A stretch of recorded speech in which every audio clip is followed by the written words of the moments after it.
The desert stretched endlessly beneath a sky so blue it hurt to look at. Jacob Thornton guided his horse along the rocky trail, the afternoon sun beating down on his weathered hat. He'd been riding since dawn, checking fence lines on his modest ranch that bordered Apache territory. The land here was harsh and unforgiving, but it was his, and he'd worked hard to build something worth keeping. He was a solitary man by necessity rather than choice. The other ranchers had moved on or sold out years ago, unable to make peace with the changing times or the uneasy truce with the Apache who still called these mountains home. Jacob had stayed because he understood something his neighbors hadn't. This land belonged to everyone and no one at the same time. As his horse picked its way down a narrow ravine, Jacob noticed something unusual. A section of earth had been disturbed, rocks scattered as if something large had fallen. His instincts, honed by years of frontier living, told him to investigate. He dismounted and followed the trail of disruption up a steep embankment. What he found stopped him cold. A young woman lay partially hidden behind a cluster of boulders, her body curled in pain.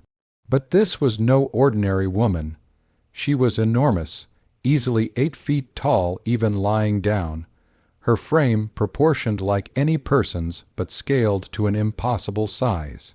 Her clothing marked her as Apache deerskin dress decorated with intricate beadwork, moccasins that had seen many miles. Her long black hair spilled across the rocks, and her face, though contorted in pain, possessed a striking beauty. Blood stained her side where an arrow protruded, though whether from an enemy tribe or an accident, Jacob couldn't tell. Her breathing was shallow, labored. He should ride away. Every ounce of common sense told him this was beyond his capability, beyond his understanding. Stories of giant people living in the mountains were campfire tales, weren't they? Yet here she lay, real as the stone beneath his boots. Jacob had never been one to abandon someone in need. He approached slowly, hands visible, speaking in the gentle tone he used with frightened animals. "Easy now, I'm not going to hurt you." Her eyes snapped open, dark and fierce despite her weakened state. She tried to move away, gasping as the motion sent fresh pain through her body. She spoke rapidly in Apache, words Jacob couldn't fully understand, though he'd picked up enough over the years to catch fragments.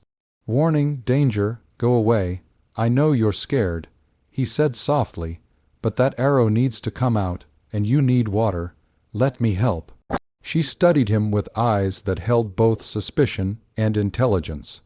Finally, perhaps recognizing she had little choice, she gave a small nod. Jacob worked carefully, retrieving his canteen and medical supplies from his saddlebag. The arrow hadn't gone deep, but its placement was precarious. "This is going to hurt," he warned, meeting her gaze. She nodded again, bracing herself. When he gripped the arrow shaft, her massive hand shot out and caught his wrist. Not violently, but firmly. Her voice came out strained but clear, switching to accented English. "Don't. It still hurts there." He paused, surprised by her words and her gentle correction of his positioning. She guided his hand slightly lower, to a spot where the arrowhead wouldn't tear as much flesh coming out.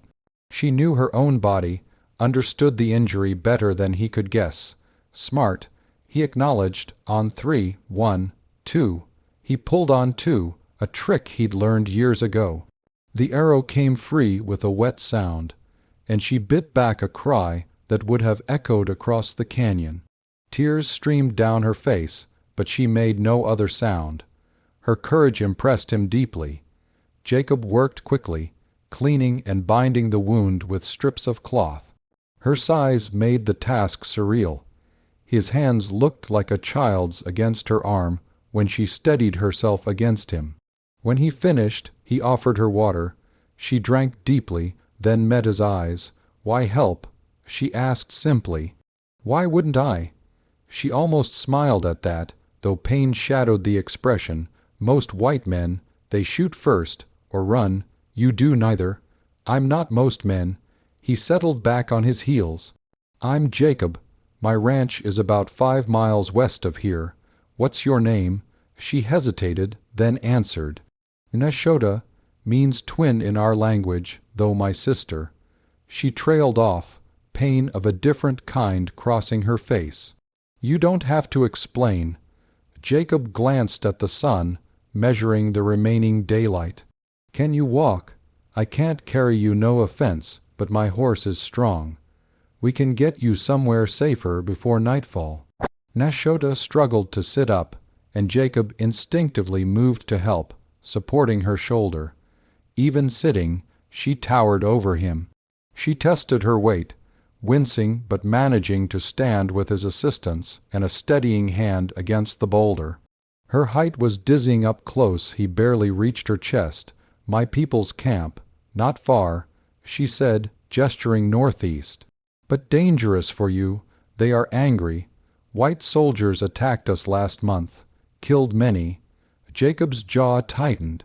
He'd heard about the raid, heard the army's justification, and knew it was likely lies. Then we'll go to my place. You can rest, heal. When you're strong enough, I'll take you wherever you want to go. You trust me? She looked genuinely puzzled. I could crush you. You could have crushed me 10 minutes ago when I was elbow deep in your business with that arrow. You didn't. He offered a slight smile. Besides, I'm a pretty good judge of character. Come on. The journey back to his ranch was slow and careful. Nashota walked steadily despite her injury, her stride covering twice what his did. His horse, remarkably calm given the circumstances, carried their supplies. They didn't talk much, both conserving energy, but Jacob noticed how she scanned the horizon constantly, alert for threats he might miss. His ranch house appeared as the sun touched the western hills, a simple structure of wood and stone, built sturdy against wind and weather. He'd constructed it himself, room by room, year by year. The main building would accommodate Nashota, though she'd have to mind the doorways. Inside, he'd built for function rather than decoration. A large stone fireplace dominated one wall. His bed occupied another corner, and a rough, hewn table with 2 chairs sat near the single window. Sparse but clean, Nashota had to duck considerably to enter, and she looked around with curious eyes. You live alone? Just me and stubbornness. Jacob set about building a fire. There's a bed there. It'll be short for you, but better than rocks. Rest while I make something to eat. She lowered herself onto the bed carefully, and the frame creaked but held. Her long legs dangled off the end, and she looked almost comical in the small space, like a tale from Gulliver's Travels come to life. But there was nothing amusing about the exhaustion in her face, or the way she pressed a hand to her bandaged side. Jacob prepared a simple meal of beans, salt pork, and cornbread, along with strong coffee. He'd learned to cook for himself years ago when his wife had died of fever, leaving him alone in this vast land. The familiar motions soothed him, gave his hands something to do while his mind processed the impossible reality of his giant guest. When he brought her a plate, one of his largest, which still looked toy, sized in her hands, she accepted it with quiet gratitude. They ate in companionable silence, the fire crackling between them. Your people, Jacob finally asked, are there others like you? Your size, I mean. Nashota nodded slowly. Some, not many. We are born this way sometimes. My grandmother was large. My sister and I both grew tall. The spirits choose us for reasons we don't always understand. She paused, staring into the fire. My sister was killed in the raid. The soldiers thought her size made her a monster. They were afraid. I'm sorry. The words felt inadequate, but he meant them. She was protecting children, the little ones who couldn't run fast enough. Nashoda's voice remained steady, but tears tracked down her face. I was hunting when it happened. I came back to find. Jacob didn't press her to continue. Some wounds were too fresh for words. Instead, he refilled her coffee and added wood to the fire, small gestures of comfort that needed no explanation. That night, he gave her the bed and made himself a pallet by the fire. Before sleep claimed him, he heard her voice, soft in the darkness. "Thank you, Jacob Thornton. You have honor. Get some rest, Nashoda. Tomorrow's soon enough for thanks." The days that followed established a rhythm. Jacob tended his ranch duties while Nashoda recovered, her body healing with remarkable speed. She was careful with her movements in his small house, increasingly aware of her size in the confined space. They developed a system of coexistence. She would sit outside during the day, working on repairs to her clothing or helping with tasks she could manage, while he handled the heavier labor that required mobility. She taught him words in Apache. He shared stories of his life, of his wife Maria, who had loved this harsh land as much as he did, of his dreams to build something lasting. Nashoda listened with genuine interest, and Jacob found himself talking more than he had in years. One afternoon, while Jacob was mending a broken wagon wheel, a group of riders appeared on the horizon. His stomach sank. He recognized them, other ranchers from the nearest settlement, and they were armed. Nashoda stood quickly, reading the situation with battle-born instincts. "I should go." "No." Jacob's voice was firm. "This is my land. They don't get to tell me who's welcome here." The riders stopped at his fence line. Their leader, a hard-faced man named Garrett, called out, "Thornton, we heard you got yourself an Apache problem. We're here to help." Jacob walked to meet them, positioning himself between the riders and his house. "Don't recall asking for help, Garrett, and I don't have any problems. That giant we've been tracking says otherwise. Killed a man 2 weeks back near Prescott." "That's a lie." Nashoda's voice rang out. She emerged from behind the house, her full height on display. Several horses shied back nervously. "I was with my people 2 weeks ago, and I have killed no one." Garrett's hand moved toward his rifle. Jacob's own hand dropped to his pistol. "Don't," Jacob warned, his voice cold as winter. "Anyone draws on this woman on my land answers to me first." The tension stretched taut as a wire. Garrett's eyes narrowed. "You're protecting a savage, Thornton. One that size could tear you apart." "She could have. She didn't. She's healing from a wound and she'll leave when she's ready. Until then, she's under my protection.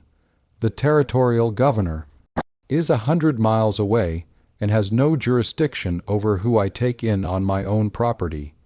Jacob's stance didn't waver. "Now you've said your piece. Time to move along." The standoff lasted another moment before Garrett spat in the dust and wheeled his horse around. "Your funeral, Thornton, but when that thing turns on you, don't expect us to come running." The riders left in a cloud of dust and muttered threats. Jacob didn't relax until they were well out of sight. Nashoda approached slowly. "You risk much for me. They were wrong about you. Someone had to say so. The man they spoke of was killed by a bear, a real bear, an animal, but because my people were nearby, they blame us." She looked toward the mountains where her tribe sheltered. "It is always this way." Jacob turned to face her fully. "It doesn't have to be, not here, not on this land." Something shifted between them in that moment, an understanding that transcended their differences. They were both outsiders in their own ways. Jacob isolated by choice and circumstance, Nashoda marked by her unusual birth. Yet they'd found common ground in simple decency and mutual respect. As the weeks passed, Nashoda's wound healed completely. She grew stronger, and Jacob found himself dreading the day she'd leave. She brought life to his solitary existence, challenged him with new perspectives, made him laugh with observations about his stubbornness. When she helped him repair his barn roof, easily reaching places that would have required scaffolding, he realized how well they worked together. One evening, as they watched the sunset paint the desert in shades of gold and crimson, Nashota spoke quietly. "I should return to my people soon. They will worry, I know." Jacob kept his gaze on the horizon. Would you come back? To visit, I mean. You're welcome here always." She was quiet for so long he thought he'd overstepped. Then she said, "My people move with the seasons, but this place, your ranch, I could find it again, if you wanted me to. I'd like that. I'd like that very much." She smiled, and it transformed her entire face. "Then I will come back, Jacob Thornton. When the aspens turn gold in the high country, I will come down from the mountains." They spent her last days preparing for her journey. Jacob packed supplies and gave her one of his better blankets. She braided him a small leather cord, decorated with beads in patterns that told a story. Their story, she explained, of an unlikely friendship forged in the borderlands. The morning she left, the air was crisp and clear. Nashota stood in his yard, packed and ready, looking toward the mountains that called her home. She turned to Jacob, and for a moment they simply regarded each other, rancher and Apache woman, friends against all odds. "Travel safe," he said, his throat tight. She knelt down, bringing herself closer to his height, and placed one large hand gently on his shoulder. "You have given me more than medicine for my wound. You have given me hope that understanding is still possible. Thank you." Then she was gone, her long strides carrying her toward the rising sun.